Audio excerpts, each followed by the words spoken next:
সাব্বির রহমান কোথায়, কেন তিনি একাদশে নেই, এমন প্রশ্নে উত্তাল হয়ে উঠেছে ঢাকা ক্যাপিটালসের ফেসবুক পেজ।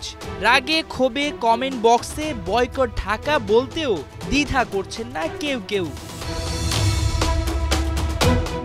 চেষ্টা করছি কামব্যাক করার জন্য, এই জন্য মাঠে আসতেছি, প্র্যাকটিস করছি।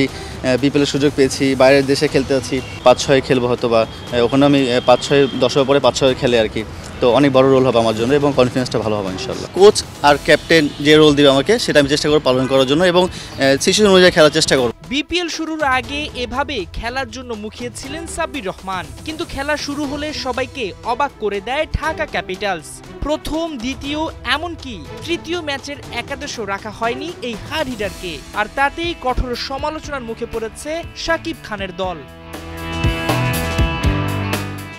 কেউ কেউ দাবি করছেন একমাত্র ফ্যান বেস তৈরি করতে সাব্বিরকে দলে নেয়া, তাকে টানা 3 ম্যাচে না দেখে হতাশা আর রাগে তো অনেকে বলছেন ধৈর্যের বাঁধ ভেঙে গেছে, বয়কট ঢাকা। এমনকি অনেকে তো খেলা না দেখার পণও করেছেন। সেই সঙ্গে ঢাকার ফেসবুক পেজ আনফলো করতেও কেউ কেউ আহ্বান জানিয়েছেন।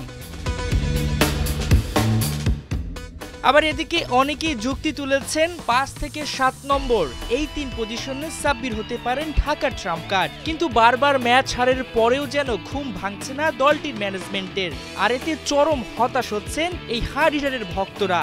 এখন দেখার পালা ঢাকার পর্ব শেষে সিলেটে সাব্বিরকে একাদশে নেয় কিনা শাকিব খানের দল। মাহমুদুল হাসান সজীব, ৭১।